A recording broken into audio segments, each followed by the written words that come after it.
Hey, what's going on, G-Dot family? It's your boy G-Dot back with another motivational, inspirational interview that we're going to watch. And I love watching School of Hard Knocks because you're seeing and hearing from a lot of people you will never hear from or see on a day-to-day basis and probably never in your life. So it's good to hear how everyone got their money differently, the things everyone did, because that can help you put together a little plan in your mind, because you can put one industry with another and be the middleman or do something that's never been done before. So there's a lot of money to be made online and in person. I hope we're all taking notes so we can make some more money. Don't forget to like, comment, subscribe, that notification bell. Let's get it. Excuse me, sir. Yeah, what's up? Question for you. Yeah. Is this your Rolls Royce? Yeah. And what do you do for a living out here in Tampa to be able to afford a Rolls Royce? I am a consultant. How long have you been a business owner for? I've been a business owner for 39 years. And could I interview you real quick? I go Sure. all over the country just asking business owners advice to new entrepreneurs. Sure. What was the most amount of money that you made in a single year? Man, I'm not gonna say. Over $10 million? Over, yeah. It's going to be my current year. I'm making a few million this year, bro. That's what's Give up. me a range. 45. 45 That's million. good, though. Most amount of money I've ever made in a single year, 15 million. Have you Jesus. ever been broke before? Oh, God, yeah. I literally walked into a bank on Saturday and met with the president of the bank on a day he was off and got a loan for $550,000 and opened my first business. Jesus. From a lot of money? No, I grew up on a farm. In 60 seconds, how can somebody become a multimillionaire in today's world?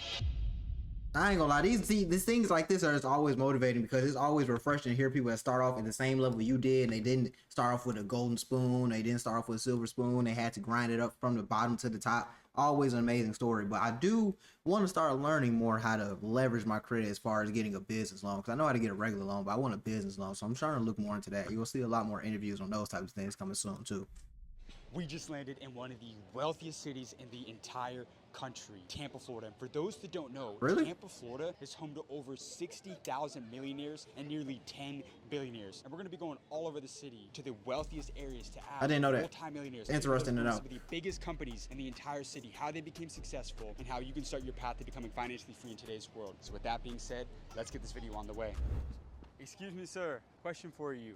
Yes. Have you ever owned a business before? Yes. What type of company? Several. What was your main business? I was in the TV business. I was in the restaurant business. Let me ask you a question. I started the channel in Austin. I grew it to 8 million followers. I go all over the country just asking business owners their best advice to new entrepreneurs. Could I get 1 minute of your time real quick? Real quick. How long have you been an entrepreneur for? My whole life. What's the greatest lesson you learned about entrepreneurship? A lesson you learned that somebody will not Take care learn. of your people. And the worst thing you can have is have a big corporation take over the company and try and homogenize everything. It doesn't work because they don't care about the staff. You take care of your people, True. you're going to be successful. That's What facts. happened to you? Yeah, they bought us out. Yeah, I made great money, but In terms of revenue, what was the most amount of money that you made in a single year? TV stations were doing 30, 40 million. The restaurant was doing 5 million. Did you ever lose money? Oh, God, yeah. I had businesses that didn't work. I always course. tried to have 3 sources of income, 3 different businesses in different categories working to make money. But a lot of people would say don't diversify. How do you feel about that? They're wrong because you don't want to have the old classic, don't put all your eggs in one basket. I was in the restaurant business, I was in the farming business, and I was in the television business. Did you come from a lot of money? No, I grew up But on- just to pause it real quick and expand on what he's saying, that's what I was saying in a previous video. I don't know if you saw it, but I'm always saying this in every video. You got to have your hands in multiple things because let's say, for example, all I do is YouTube. I got 20 YouTube channels. I'm making 10K on each of them. I'm doing decent, right? But at the end of the day, if an apocalypse happens, something I get striked, I can't post for a certain amount of time, God forbid my channel gets taken away or something like that, I'm ass out. There's nothing I can do. I'm SOL. But if I had different positions and different leverages in different departments and businesses, I'd be able to make more money and I'd be able to stay afloat. So you don't want to just depend on one thing because there's a lot of people that just do YouTube or they just do this or they just do that and they end up broke because something happened or it's an apocalypse or they might get their channel taken away, might get shadow banned. You never know. Sometimes a lot of things can happen. You know, you might make content off your car, crash your car, can't make content for a certain amount of time. Broke. Things like that happen. a farm. Yeah. So what was the turning point to financial freedom? What did you see that made you want to go out and build a big $1 million business? Well, my dad was a farmer. He took a risk every day. How old are you now? I'm almost 70. No, you're not. Are you Yeah. actually? I'll be 70 next year. Are you serious? Real quick. He did not look that If old. you lost everything tomorrow, could you make it all back? Oh, God, yeah. As a multiple 8-figure earner, what was the best financial advice you ever received? So when you partner with somebody, we call it the call, because any business is going to need cash flow at some point. If your partners can't make the call, when you say, hey, we all need to put in whatever the amount is, if you can't make that call, they don't need to be your partner. But you were never afraid to take on debt as a business owner. Oh, God, no. Why not? Because it was a different time. You can't do it now. Banks don't do that anymore. I literally walked into a bank on Saturday and met with the president of the bank on a day he was off and got a loan for $550,000 and opened my first business. That's Thank crazy. you so much for your time. Yeah, they All right, definitely guys. can't do that Have a good day, anymore. sir. Thank you. Times aren't that good. All right, you guys. Times used to be My guy good. Steady just dropped. Probably one of my favorite interviews I've ever done. But guys, it all comes back to people. Attach yourselves to great people, and remember, people will take you places that money can't. Phenomenal Factual. interview out here in Tampa. Let's go get this next one and keep this video rolling. Come on. Excuse me, sir. Question for you. Have you ever been broke before? Huh? Have you ever been broke before? I've been broke before? Yeah. Yeah, man, I've been broke before. Yeah. And what line of business are you in? I own a digital marketing company. I'm an investor. Yeah. Yeah. I go all over the country just asking successful people how they made it for the younger generation. Could I interview you for the channel real quick? That's dope, man. So how long have you been an entrepreneur for? For about 3 or 4 years, man. Over these 4 years, what was the most amount of money that you made in a single year? It's going to be my current year. Making a few million this year, bro. Yeah. Give me a range. 45. $4 to $5 million. That's what's up. As a multiple seven-figure entrepreneur, what is the best financial advice that you ever received? Leverage debt. I think a lot of people are looking to get out of debt, which means you just come from being negative to broke. And then another thing is, if you don't learn how to leverage debt, you'll always be working for somebody else who knows how to leverage debt. Break that down. How can somebody leverage debt to create wealth? Let's just say if we leverage other people's money to be able to buy real estate or to start a business, now we have the capability and opportunity to start these businesses and investments. But we can use somebody else's money to start something that cash flows and then pay back off the debt over time. So why am I looking to pay off debt when I can cash flow off somebody else's money and start the things that I want to start without my own money? I like that concept. That is an amazing concept, though. The only problem with it is a lot of people just don't understand credit. So a lot of people have to educate themselves in credit in the realm of finance so they can take advantage of that, because that's the best way. That's how everyone gets rich. Like, everybody thinks you use your own money. You might use it at first, maybe, but most of the time you leverage your own money or you leverage your credit or both of them at the same time to get a loan. Then once you get the loan, you use their money for whatever you want to do, whether that's real estate, investments, starting a business, bankrolling somebody else, whatever you might be doing. Then you make the money from that. You just make, like he said, you just make payments. So, but the payments is never going to be what you're making. So if I'm making $100,000 a month from this business, my payments ain't going to be $100,000. My payments probably going to be like a few thousand. You good. That's what the perfect thing about loans. And there's a thing called good debt and bad debt. Educate yourself on that, because all debt is not bad debt. They don't teach that in school, right? Yeah, you definitely don't learn that in school. Did you go to college? I went to college for like 90 days, and then I dropped out. I'm not that smart, man. I didn't know how to write a 10 to 15 page paper. I kind of quit after they told me how to write a page paper. I'm like, it ain't my thing. How old are you now? 30. 30. Yeah. And how old were you when you became a millionaire? Like 27. Do you come from a lot of money? Nah, I don't. My father died in a car crash when I was a kid, like 1 year old, and my mom, she got taken in jail for a few years as well. So Damn. What was the turning point to financial freedom?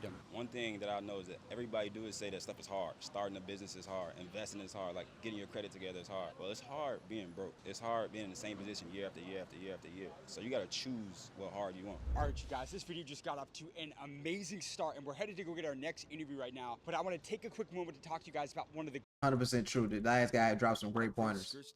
100% true right there. the most for yourself. But with that being said, Let's get back this into next it. interview. Yes, sir. I have a channel I grew to 8 million followers called The School of Hard Knocks. Is that We do Batista? 170 million views a month. Can I That's interview you for Batista. One minute real quick, right over here. Thank you, my friend. Who am I here with today? Dave Batista. And what industry did you pursue a career in, for those that don't know? I'm in entertainment. I was a professional wrestler before I was an actor. And how long have you been in the entertainment business for? Shit, man, about 25 years. Yeah, he's been in it for a minute. What was the most amount of money that you made in a single year? Man, I'm not gonna say, but it's to me it's a lot of money, but I don't want to say it. Over $10 million? Over, yeah. That's incredible. Yeah. Do you come from a lot of money? No, I come from a single. I was raised by a single mom, and at times we couldn't even afford food. I'm from kind of the worst parts of Washington D.C., and that's kind of how I grew up until I was well into my 30s. I didn't make any money until I was well into my 30s. Yeah. What was the best advice you ever got from a mentor? If there's a lesson that a mentor, As far as financial advice, anything, life, something that really helped you throughout your career, your life. well, I mean, there's been a few things, especially when I was wrestling. I had a mentor named Triple H, and there was a couple things he said to me that always stuck with me. And one of the things was, when I first got there, I was so afraid. Like, I didn't want to piss people off. It was a hierarchy thing, and I was so afraid of being disrespectful or pissing somebody off. And one day he said, "Look, man, you want to make money? You want to make friends?" He said, "This is a business. You got to look at it as a business. You're a business. You're your own commodity." And so I always thought about myself as my own commodity. I am my brand. And so another Factual. thing he said, just always imagine that everybody's pointing a gun at your head. head. He said, it's up to you how many bullets you give them. And that kind of stuck with me. And financial advice, the best advice that I ever got, which I always offer to, especially to like professional athletes, because a lot of professional athletes, they grow up, not really having much. So when you get all this money dumped on you, you just want to buy everything you can afford. It's not stuff you need, it's just stuff you want. And the best advice that I ever got was actually from The Undertaker, another wrestler, but he said it was advice he got from his father. He said, always live beneath your means. And I learned that the hard way when I was in wrestling. I came out of wrestling, I literally lost everything. I went, I had nothing. My house got foreclosed on. Damn. I had a second opportunity to be successful in the film industry. And so now it's like, like every once in a year I'll buy something that I want, not something I need, because I've worked really hard and I know that I can afford it, but I'm still believe, like, I will live beneath my means. I know I can live more lavishly, more luxuriously, but I will live beneath my means, because now that money in the bank means more to me than, something that I don't really need. Like, I don't. That's 100% true. He's not lying.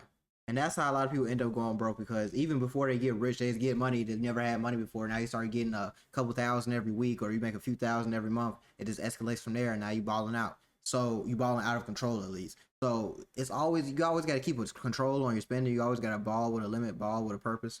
And at the end of the day, just can't be afraid to put yourself out there, because you are your own business. Especially if you're trying to be an entrepreneur, you are your own business. So every time you go outside, every time you speak to somebody, every time you do something, you are representing your business. So let that sink in when you're dealing with people, when you're doing business, because you never want to have a bad reputation. But hey, that was a beautiful interview. I'm loving these. I'm going to knock another one out because I just really like the game. I'm getting the game and giving you. So let's get into it, guys.